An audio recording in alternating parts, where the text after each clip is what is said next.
Welcome to GKJ Season City. Kami senang menyambut Anda, Bapak, Ibu, dan seluruh anak-anak, remaja, pemuda di rumah Anda masing-masing untuk kita berbakti di hari ini. Mari siapkan dirimu, sungguh-sungguh nikmati setiap pujian dan penyembahan, nikmati setiap firman Tuhan, dan saya percaya melalui kebaktian minggu ini, kita semua bisa bertumbuh bersama-sama di dalam Tuhan untuk kuat dan semakin bersemangat untuk menghadapi berbagai macam tantangan, bahkan menang menghadapi berbagai macam pergumulan. Tuhan Yesus memberkati.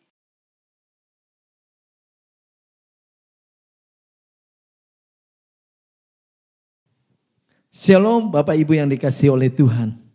Pada pagi ini kita boleh ketemu dalam ibadah. Kita bersyukur pada Tuhan untuk kebaikan Tuhan.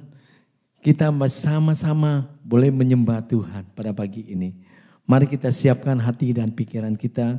Kita akan mulai ibadah kita atas nama Allah Bapa, Putra, dan Roh Kudus. Amin. Tetapi Tuhan bersemayam untuk selama-lamanya. Taktanya didirikannya untuk menjalankan penghakiman. Dialah yang menghakimi dunia dengan keadilan dan mengadili bangsa-bangsa dengan kebenaran. Mari Bapak Ibu, kita menyembah Tuhan. Kita mau tinggikan nama Tuhan. Haleluya.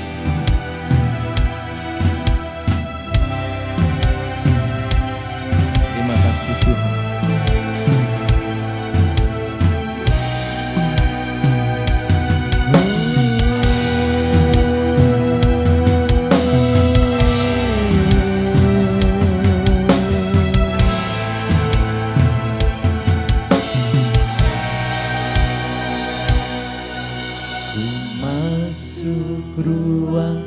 Maha Kudus dengan darah anak domba, ku masuk dengan hati tulus menyembah yang maha kuasa. Ku masuk Maha Kudus dengan darah anak domba, ku masuk dengan hati tulus menyembah yang maha kuasa. Ku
Bapa dalam surga, kami bersyukur hanya Engkau yang kami sembah ya Tuhan pada pagi ini. Kami inginkan ya Tuhan hidup kami menjadi penyembah-penyembah Engkau ya Tuhan. Engkau boleh melindungi setiap kami, Engkau boleh memimpin setiap kami. Sehingga pada pagi ini kami ingin selalu menyembah Engkau ya Tuhan. Dan kami bersyukur untuk penyertaan-Mu dalam hidup kami ya Tuhan.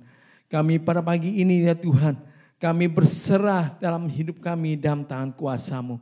Kiranya hanya nama Engkau yang kami tinggikan. Terima kasih Tuhan, kami bersyukur demi nama Tuhan Yesus, nama yang ajaib dan kuasa. Kami berdoa. Amin. Mari Bapak Ibu yang terkasih, kita sama-sama bangkit berdiri.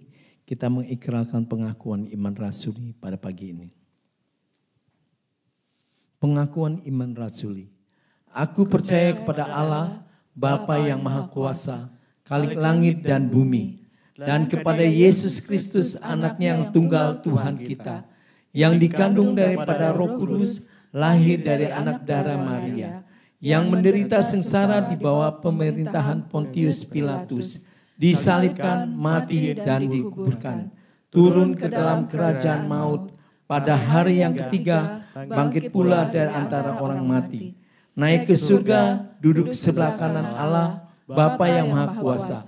Dan dari sana ia akan datang untuk menghakimi orang yang hidup dan yang mati.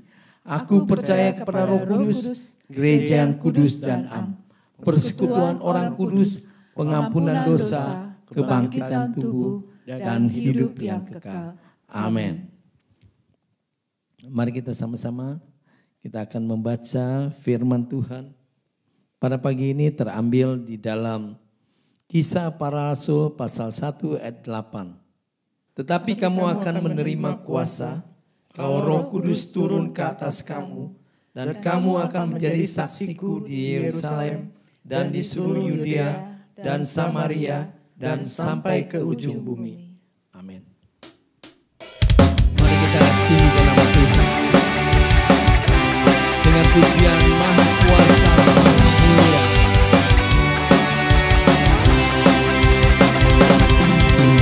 Tak terlukiskan kasih yang Kau berikan, karya termegah, tiada bandingannya.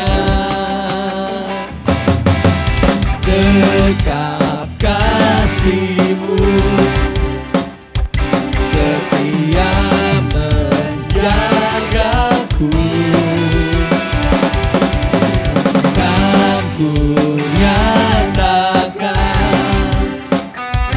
bahwa Yesuslah Tuhan.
percaya bahwa Allah kita Allah yang setia,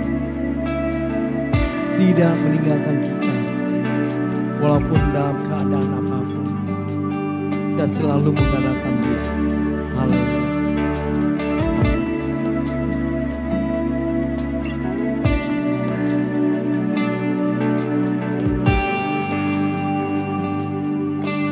Bapa Kau setia, takkan meninggalkan, dan ku percaya Engkau milikku dan ku milikmu. Kerinduanku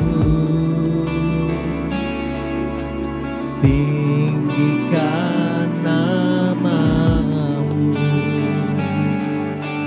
karena ku tahu Engkau dalamku dan ku dalammu. Ubah hatiku seputih hatimu, setulus salibmu, kasihmu Tuhan.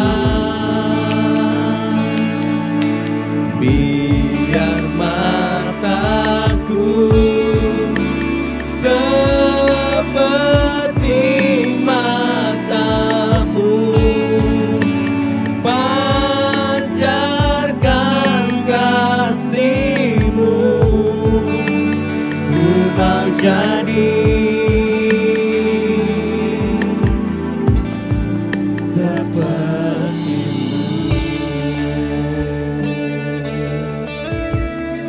Mari kita sama-sama naikkan pujian.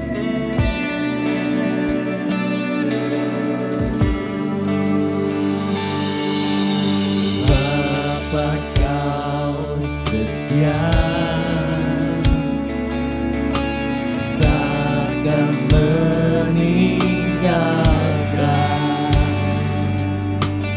dan ku percaya Engkau milikku dan ku milikmu.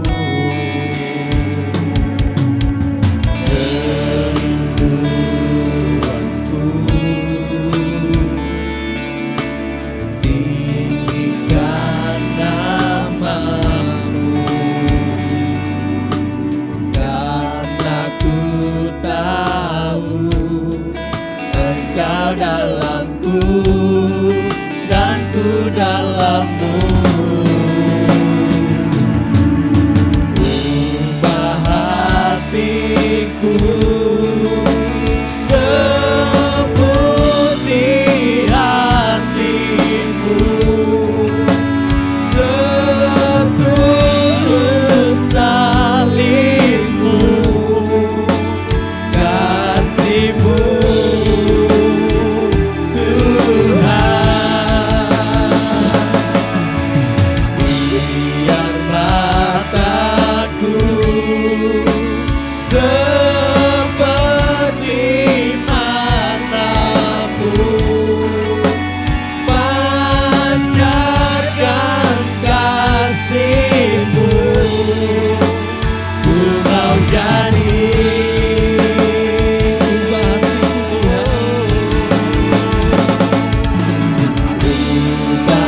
Waktu dan tempat kami berserah.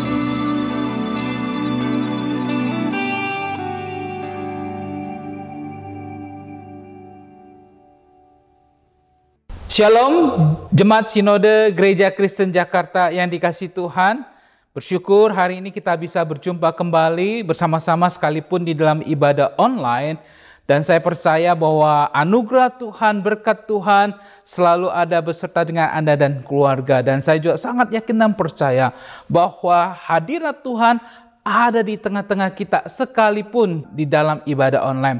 Pada hari ini saudara sekalian, saya mau mengajak kita bersama-sama merenungkan sebuah tema, yaitu kepenuhan roh untuk bersaksi. Kepenuhan roh untuk bersaksi yang saya ambil dari Kisah Para Rasul 1 ayatnya yang ke-8, demikian bunyi firman Tuhan. Kisah Para Rasul 1 ayatnya yang ke-8. Tetapi kamu akan menerima kuasa kalau Roh Kudus turun ke atas kamu, dan kamu akan menjadi saksiku di Yerusalem dan di seluruh Yudea dan Samaria dan sampai ke ujung bumi. Sekian jauh pembacaan firman Tuhan. Saudara sekalian, saya pernah satu kali menemani seorang pendeta berkhotbah di New York. Saya hanya menemani dia dan teman saya ini yang berkhotbah.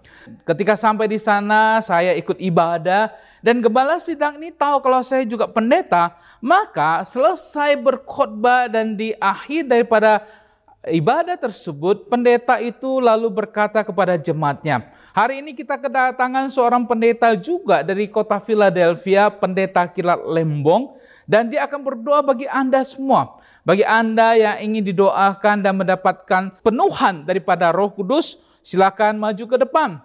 Ternyata beberapa orang mulai maju ke depan dan kemudian saya dipersilakan untuk maju dan berdoa. Sebenarnya saya juga tidak siap karena juga tidak diberitahu dari semula kalau untuk mendoakan jemaat. Apalagi diminta untuk mendoakan tumpang tangan supaya mereka dipenuhi oleh Roh Kudus. Karena diminta ya sudah saya maju. Ketika saya berdoa dan hendak menumpangkan tangan, baru angkat tangan, seorang wanita di depan saya langsung jatuh dan kemudian bergetar-getar. Wah, saudara sekalian, banyak jemaat yang kaget. Saya lebih kaget lagi karena saya tidak punya keinginan untuk doa lalu tumpangkan tangan dan jatuh. Mereka kaget, saya lebih kaget lagi. Kemudian saya ke orang kedua juga jatuh lalu bergetar. Padahal saya tidak punya keinginan untuk menjatuhkan mereka. Ketika melihat banyak yang jatuh, jemaat mulai maju satu demi satu, bahkan makin lama makin banyak, makin lama makin banyak. Sampai akhirnya gembala sidangnya juga turun tangan dan mendoakan saking banyaknya yang naik. Seringkali orang salah berkenan dengan kepenuhan Roh Kudus. Dipenuhan Roh Kudus seringkali diidentik dengan mendoakan jatuh lalu bergetar. Bahkan ada yang identik dipenuhi Roh Kudus adalah berbahasa roh. Dan hari ini saya mau mengajak kita bersama-sama untuk melihat lebih dalam mengenai ayat ini yang disampaikan oleh Tuhan Yesus ketika dia akan naik ke surga. Dia memberitahukan kepada murid-murid bahwa kamu akan menerima kuasa kalau Roh Kudus turun ke atas kamu. Dan kamu akan menjadi saksiku di Yerusalem dan di seluruh Yudea dan Samaria dan sampai ke ujung bumi. Kita akan melihat dua hal dari ayat ini. Yang pertama saudara sekalian, yaitu dari ayat ini mengatakan kita orang percaya akan menerima kuasa surgawi. Yesus sebelum naik ke surga, dia memberitahukan kepada murid-muridnya pada saat itu, tetapi kamu akan menerima kuasa kalau Roh Kudus turun ke atas kamu. New Revised Standard Version menerjemahkan, but you will receive power. Di dalam terjemahan kata power ini adalah kuasa, dunamos atau dinamis saudara sekalian, yang menggerakkan, yang kemudian mempengaruhi seseorang di dalam kehidupannya. Dan kita melihat bagaimana itu terjadi pada hari Pentakosta di dalam Kisah Para Rasul pasalnya yang kedua. Ketika para murid-murid mereka berkumpul bersama-sama, maka Roh Kudus dikatakan hadir di tengah-tengah mereka seperti nyala lidah api. Dan kita melihat bagaimana kemudian para rasul mereka dipenuhi oleh Roh Kudus. Dan dikatakan dalam Kisah Para Rasul 2 ayat yang keempat, maka penuhlah mereka dengan Roh Kudus, lalu mereka mulai berkata-kata dalam bahasa lain seperti yang diberikan oleh Roh itu kepada mereka untuk mengatakannya. Dikatakan para rasul ketika mereka dipenuhi oleh Roh Kudus, mereka berbahasa lain. Saudara sekalian, di dalam bagian ini mengatakan mengenai satu bahasa yang lain atau senolalia, bukan glosolalia. Glosolalia itu adalah bahasa roh, tapi senolalia ini adalah bahasa lidah. Bahasa yang diucapkan oleh para rasul dan orang-orang yang dibawa itu mengerti berdasarkan daerah mereka masing-masing.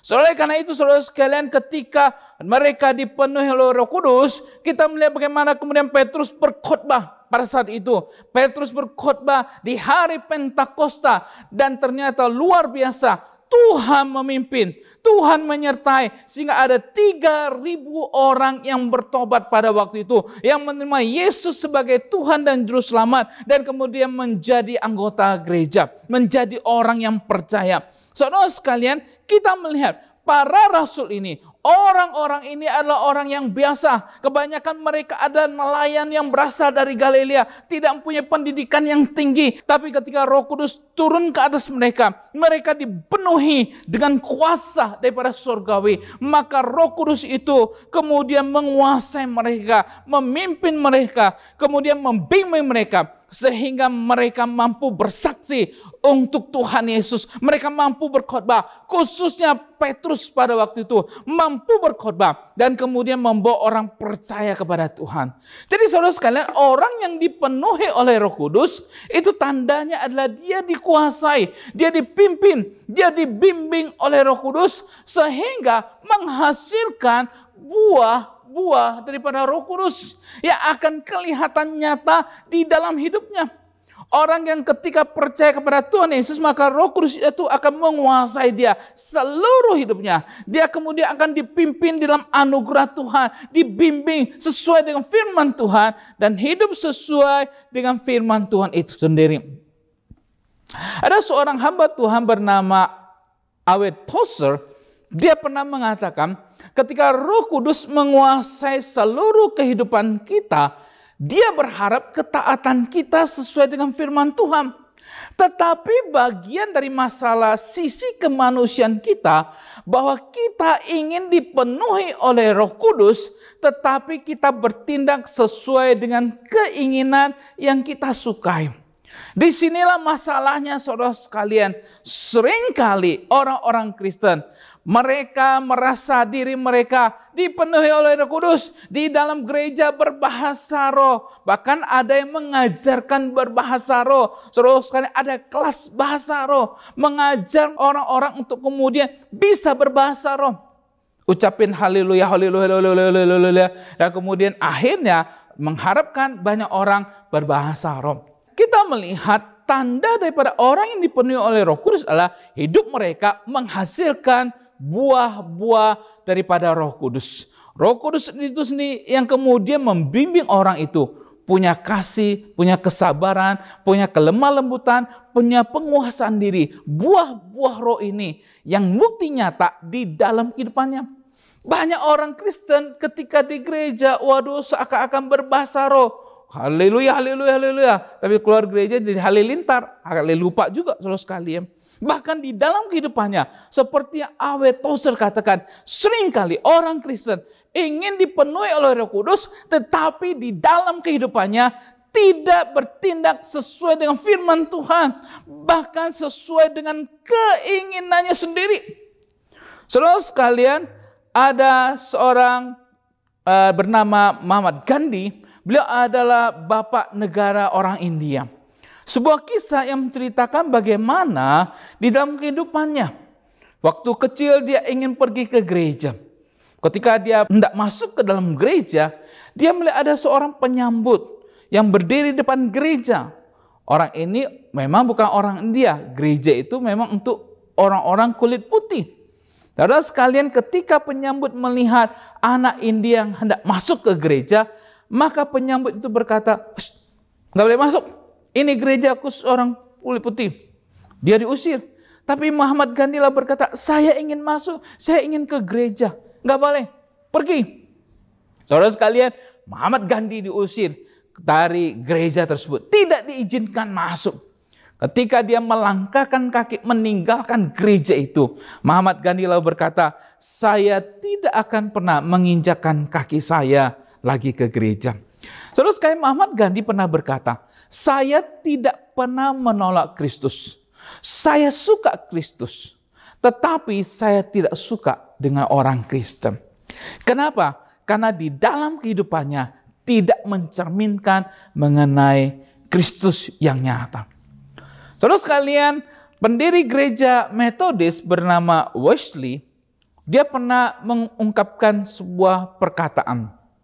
Dia mengatakan bahwa kehidupan dalam Kristus adalah kehidupan yang dipenuhi Roh Kudus dan yang menarik orang kepada Kristus.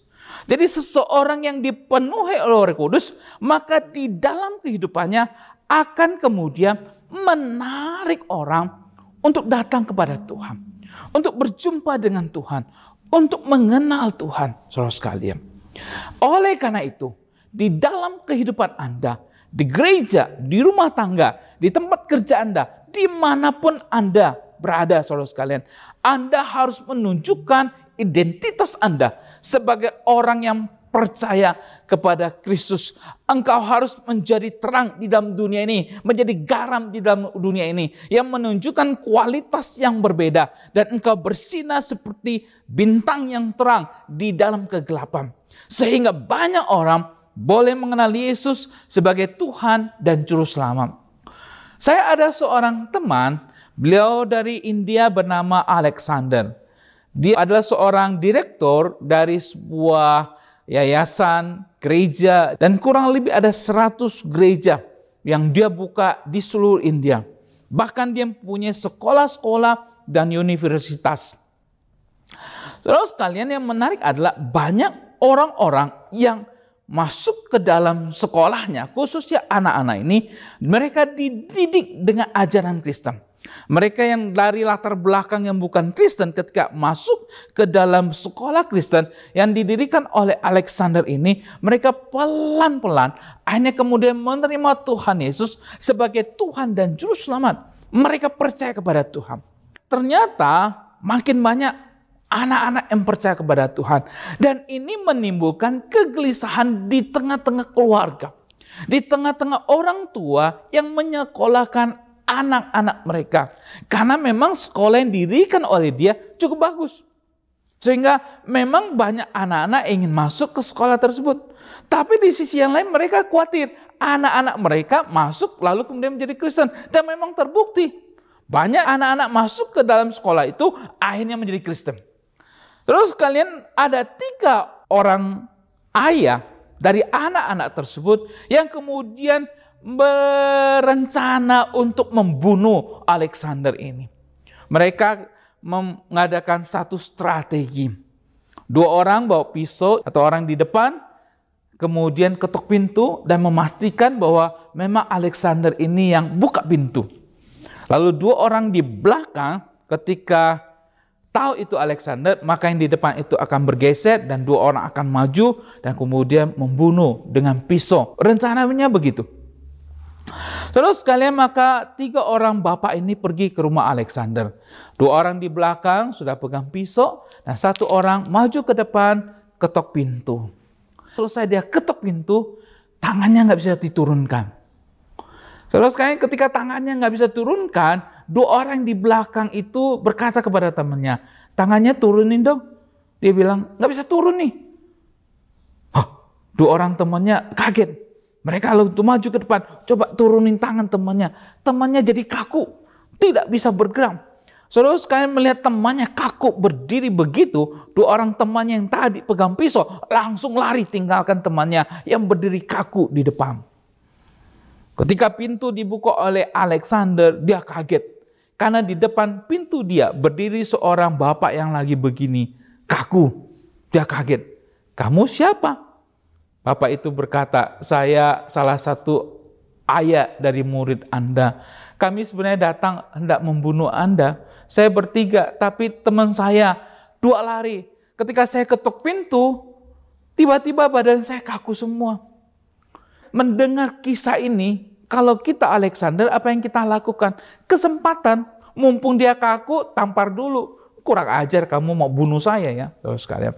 Tapi Alexander tidak melakukan itu. Ketika dia melihat ada orang kaku berdiri depan pintunya, yang tadinya hendak membunuh dia, dia kemudian maju ke depan. Dia doakan di dalam nama Yesus. Saudara sekalian, mujizat terjadi. Orang ini tangannya kemudian lemas ke bawah dan bisa gerak lagi. Kemudian dibawa masuk oleh Alexander, dikasih minum. Dan dalam saat itulah terjadi komunikasi antara Alexander dengan ayah tersebut. Dan Alexander menginjili dia. Dan melalui kesaksian Alexander, melalui doa dia yang luar biasa, yang tadinya bapak ini kaku, akhirnya kemudian sadar ada Yesus Tuhan yang luar biasa. Malam itu dia terima Tuhan Yesus sebagai Tuhan dan Juru Selamat. Setelah itu dia kemudian mencari dua temannya, bukan untuk balas dendam, tapi untuk menginjili mereka agar mereka percaya Tuhan Yesus sebagai Tuhan dan Juru Selamat. Dan sekarang dia menjadi tangan kanan daripada Bapak Alexander di organisasi tersebut. Saudara sekalian, seseorang yang dipenuhi oleh Roh Kudus adalah seorang yang dikuasai, dibimbing, dipimpin untuk kemudian menghasilkan kualitas kehidupan Kristen yang nyata. Yang kedua, saudara sekalian, para murid bukan saja menerima kuasa surgawi, yang kedua, kita menerima tugas surgawi. Di ayat yang ke-8b dikatakan, dan kamu akan menjadi saksiku di Yerusalem dan di seluruh Yudea dan Samaria dan sampai ke ujung bumi. Yesus mengatakan kamu akan menjadi saksiku. Dalam bahasa Yunani-nya martus, yang kemudian menjadi kata martir, yaitu seorang yang melihat, yang mendengar, yang mengetahui, kemudian mati, saudara sekalian. Kata martir ini kita tahu seorang yang mati bagi Kristus. Yaitu di mana orang itu mengetahui, melihat, mendengar akan apa yang dia imani, yang dia yakini. Yesus berkata, kamu adalah saksi. Kamu adalah saksi. Anda dan saya adalah saksi untuk memberitakan mengenai Yesus adalah Tuhan ke seluruh dunia. Kemana saja kita pergi. Kalau kita lihat kisah para rasul pasal 4 ayat 31 dikatakan, dan mereka semua penuh dengan Roh Kudus, lalu mereka memberitakan firman Allah dengan berani. Kita melihat catatan gereja yang mula-mula ketika para rasul itu mereka dipenuhi dengan Roh Kudus, maka mereka memberitakan firman Allah dengan berani. Saudara sekalian, jadi ada satu kerinduan, satu keinginan untuk memberitakan akan Kristus yang telah mati, yang telah bangkit dan telah naik ke sorga bagi kita semua. Seringkali kita berpikir, saya nggak bisa ngomong Pak Gilam. Saya nggak bisa berkhotbah kayak pendeta. Saya malu. Saya nggak punya waktu. Menginjili bukan satu hal di mana kita suka atau tidak suka, saudara sekalian. Tapi menginjili adalah satu bagian daripada kehidupan kita untuk menjalankan tugas surgawi ini. Di mana Kristus memberikan tugas ini kepada Anda dan saya. Tugas ini tidak diberikan kepada malaikat, karena mereka tidak mengalami karya Kristus di atas kayu salib. Anda dan saya adalah orang yang menerima Yesus sebagai Tuhan dan Juru Selamat. Di mana dosa kita diampuni, di mana kita mempunyai jaminan hidup yang kekal. Dan inilah yang harus kita ceritakan. Saudara sekalian, Yesus berkata, engkau akan menjadi saksiku di Yerusalem. Yesus tidak meminta Anda pergi yang jauh dulu, yang dekat dulu, Yerusalem, keluarga Anda. Di mana orang-orang yang ada di sekitar Anda, yang perlu Anda injili. Mungkin istri Anda, suami, orang tua, anak, kakak, adik, atau teman-teman satu kantor, mereka yang belum pernah mengenali Yesus. Saatnya kita berbicara untuk menceritakan mengenai pengalaman hidup kita. Anda tidak perlu menjadi seorang pendeta baru kemudian memberitakan Kristus lalu menginjil. Tugas penginjilan adalah tugas setiap Anda, tugas kita semua, tugas orang yang percaya kepada Tuhan. Norman Geisler di dalam bukunya Conversational Evangelism, dia menjelaskan mengenai metode yang paling baik dalam penginjilan adalah bagaimana dengan cara friendship evangelism. Yaitu kita menjadi teman dengan orang yang ada di sekitar kita. Atau teman yang sudah ada, kita injili. Tidak usah pikir yang jauh. Hanya orang-orang yang ada di dekat kita dan kita injili mereka. Perkenalkan Kristus kepada mereka melalui kehidupan kita, melalui apa yang kita bisa nyatakan, kebaikan, kasih yang kita ungkapkan kepada mereka sehingga mereka bisa merasakan kasih itu. Ada seorang ibu, saudara sekalian, dia berusia 84 tahun dan dia hampir setiap malam pergi ke Times Square di New York untuk membagikan traktat kepada orang-orang yang ada di Times Square. Kurang lebih sudah 40 tahun dia melakukan hal ini. Di Times Square itu hampir tiap malam begitu banyak orang yang berkumpul dari seluruh dunia untuk menyaksikan kemegahan kota New York. Ibu ini pergi ke sana, namanya Moraes Irma. Dia membagikan traktat satu demi satu kepada orang yang ada di Times Square. Berharap bahwa ketika mereka pergi ke Times Square, bukan saja melihat keindahan daripada kota New York, bukan saja menikmati akan keindahan lampu-lampu, tapi juga orang-orang yang ada di Times Square itu boleh mengalami keselamatan di dalam Kristus. Ibu ini, Moraes Irma, 40 tahun melakukan penginjilan, membagikan traktat non-stop di Times Square. Saudara sekalian, bahasa di dalam Pentakosta itu bukan glosalalia. Bahasa di hari Pentakosta bukan senolalia. Bahasa di Pentakosta bukanlah bahasa roh yang orang kenal glosalalia. Bahasa baru di Pentakosta bukanlah senolalia. Itu bahasa yang didengar oleh orang-orang dan mereka mengerti. Tapi bahasa yang ada di Pentakosta adalah satu bahasa yang baru, itu bahasa kasih. Mengasihi orang-orang yang ada di sekitar kita, di mana mereka belum mengenal Yesus sebagai Tuhan dan Juru Selamat. Itulah bahasa baru di hari Pentakosta. Bahasa yang diajarkan oleh Tuhan untuk kita sebagai orang yang percaya kepadanya. Saya teringat ketika saya praktek setahun di GKJ Kartini. Saya ditempatkan sebagai pembina pemuda remaja di sana. Satu kali ada seorang remaja telepon saya lalu beritahu pada saya kalau papanya masuk rumah sakit. Kemudian saya minta nomor kamar ayahnya dan saya pergi besukin papahnya. Terus sekalian, papahnya ini belum pernah ke gereja dan memang tidak Kristen. Ketika saya berjumpa dengan bapak ini, saya tahu kalau bapak ini orang Kuntian, Kalimantan Barat. Dan dia fasih berbahasa Ke, tapi agak sulit berbahasa Indonesia. Ketika saya bicara dengan dia, saudara sekalian,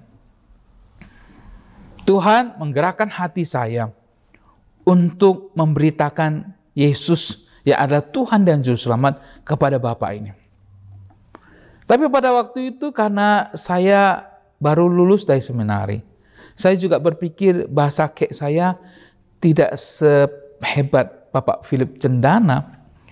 Saya malu, nggak berani, saudara sekalian. Lalu saya berpikir, nantilah Tuhan. Nanti kalau pulang, saya kasih tahu pendeta Philip. Saya kasih tahu dia ada seorang bapak yang sakit, bisa nggak besukin dan injili dalam bahasa Ke. Kemudian saya doakan dia dan saya pulang. Saya doakan supaya Tuhan Yesus sembuhkan dia. Besoknya saya terima telepon dari anaknya. Kalau ayahnya meninggal dunia. Saya kaget. Saya bilang, bukankah waktu saya besuk kemarin, papamu bilang baik-baik? Iya. Kau kilat, papa baik. Tapi nggak tahu mendadak dia mau makan buah apel, tahu-tahu dia pingsan dan akhirnya meninggal. Saya nggak percaya mendengar berita itu. Padahal bapak ini saya ketemu kemarin. Saya buru-buru ke Husada. Ketika sampai di rumah sakit Husada, saya pergi ke kamar jenazah. Dan saya lihat papahnya sudah terbujur kaku di sana. Anak remaja ini ketika keluar berjalan bersama dengan saya, bertanya kepada saya, "Kok kilatkan yang terakhir berjumpa dengan papa saya? Ada nggak cerita tentang Tuhan Yesus sama papa saya?" Sang anak ini berharap mendapatkan satu kabar gembira dari saya. Saya gelengkan kepala. Saya bilang nggak ada. Terus sekalian, saya melihat kesedihan di hati anak ini. Ketika saya memimpin ibadah penghiburan, saya melihat anaknya nangis. Saya juga lebih nangis lagi, saudara sekalian. Ada seorang yang terbujur kaku di depan saya, yang sudah tidak bisa mendengar lagi Yesus mengasihi dia. Yesus mencintai dia. Oleh karena itu saya berkata, Tuhan, saya akan ambil komitmen. Saya mau belajar bahasa. Saya mau belajar lebih dalam lagi untuk memberitakan Injil.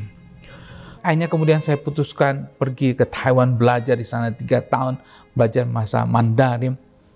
Dan itu untuk membekali pelayanan saya.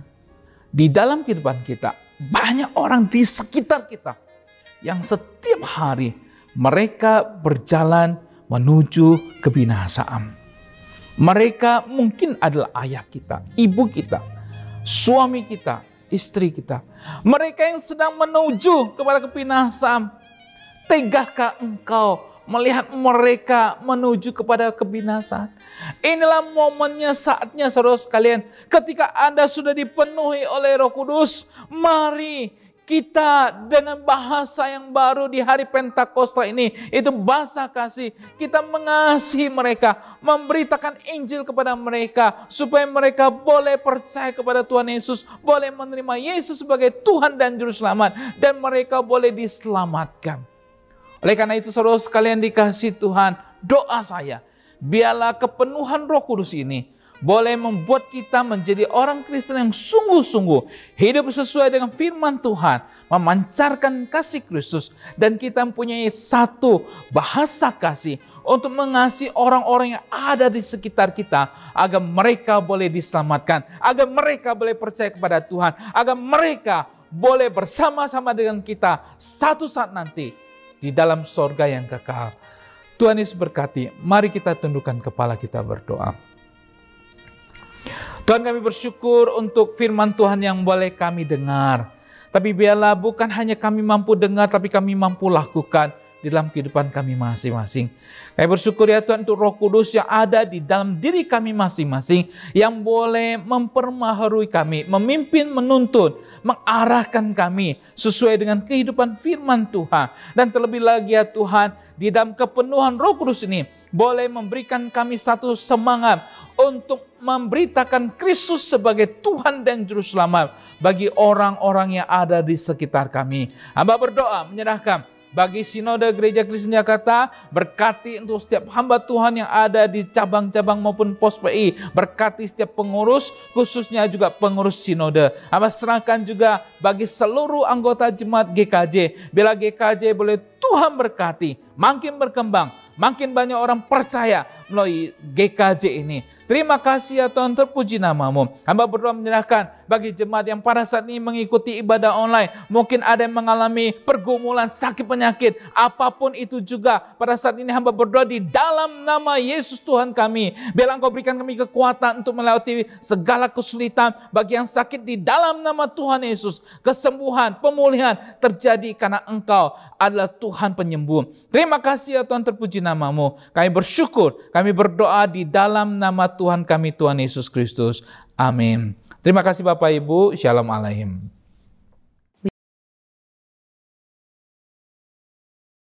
Tiba saatnya kita akan memberikan persembahan. Doa persembahan oleh Daniel. Saya persilakan. Oke. Saya ajak saudara-saudara di rumah, Bapak Ibu yang di rumah, mari kita berdoa. Bapa kami dalam surga, Tuhan kami mengucap syukur Bapa untuk segala berkat-Mu, untuk segala cinta kasih-Mu, untuk segala waktu yang Tuhan berikan pada setiap kami. Tuhan, kami juga mengucap syukur Tuhan untuk firman-Mu yang sudah disampaikan pada hari ini. Tuhan, biarlah firman-Mu ini Tuhan menjadi suatu kekuatan kami, menjadi suatu penghiburan kami.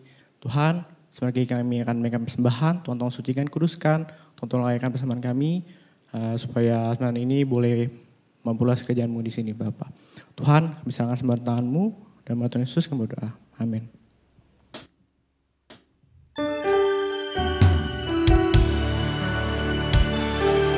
Kita hidup masih diberi kesempatan. Selama nafas kita masih ada, kita mau memuliakan Tuhan dengan yang apa ada pada kita.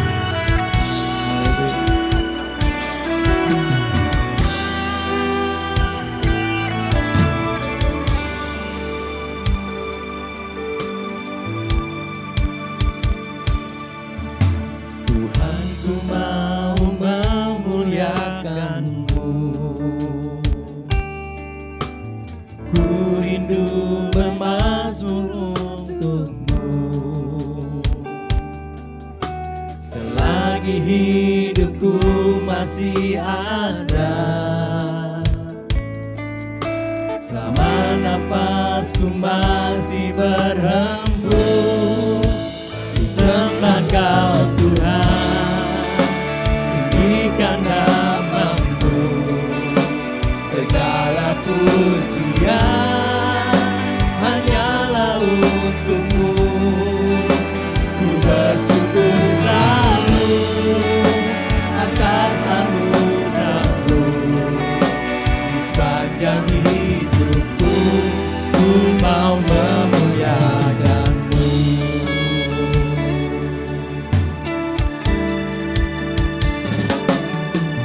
Tuhan, ku mau memuliakan-Mu. Ku rindu bermazmur untuk-Mu. Selagi hidupku masih ada,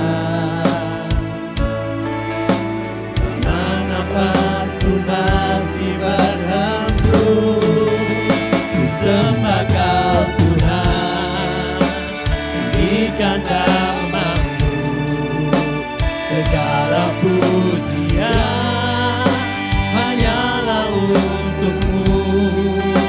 Ku bersyukur selalu atas anugerah-Mu, di sepanjang hidupku ku mau memuliakan-Mu.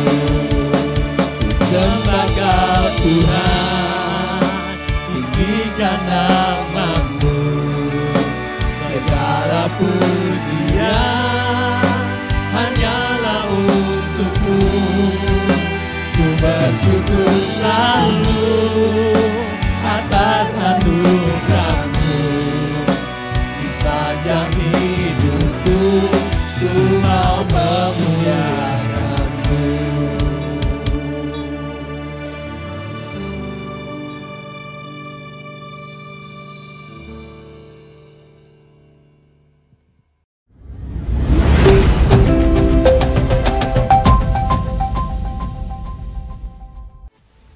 Shalom jemaat GKJ Sen City dimanapun Anda berada. Senang sekali bisa berjumpa dengan saudara dalam Warta GKJ Season City. Bersama saya Guru Injil Russo Martins. Mari kita simak warta berikut ini. Hai teman-teman kaum muda dimanapun kamu berada, let's join us di dalam persekutuan-persekutuan kaum muda.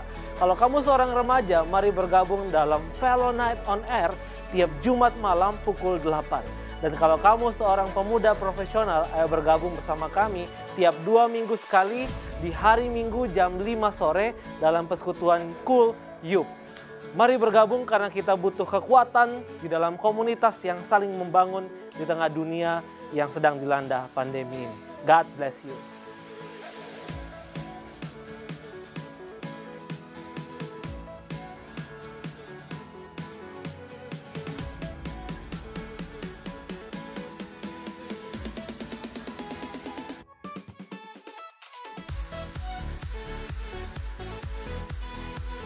Bapak Ibu Saudara-saudari, sekian warta kita di minggu ini. Tetaplah setia mengikuti Tuhan dan teruslah berpengharapan di dalam Kristus. Sampai jumpa dalam warta selanjutnya dan Tuhan Yesus memberkati. Bapak Ibu yang terkasih, kita akan mengakhiri ibadah kita pada pagi ini. Kita akan sama-sama menyanyikan pujian Doxologi.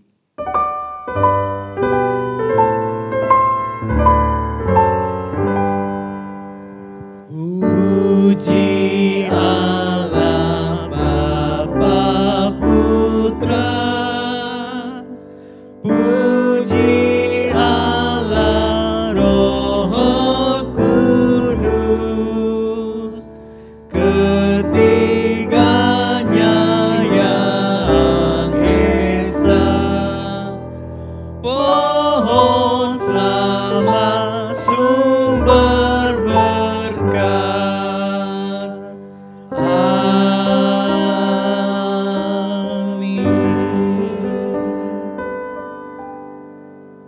Jemaat GKJ Season City yang sangat Tuhan Yesus sayangi. Kembalilah dalam aktivitas setiap harimu. Nantikanlah Tuhan dengan setia. Tetap menjadi berkat, tetap menjadi terang dan kesaksian bagi banyak orang. Sehingga ketika kedatangannya kelak, kita kedapatan tak bercacat celah untuk berjumpa bersama-sama dengan Dia. Oleh sebab itu marilah kita mengarahkan hati kita, wajah kita, bahkan seluruh hidup kita, dan terimalah berkat daripada Tuhan. Karena sesungguhnya sukacita dan damai sejahtera dari Allah Bapa, sesungguhnya keselamatan kekal dan kemenangan sejati di dalam Tuhan Yesus Kristus, bahkan sesungguhnya penyertaan dan persekutuan bersama Allah Roh Kudus akan menyertai setiap kita mulai hari ini sampai selama-lamanya. Amin.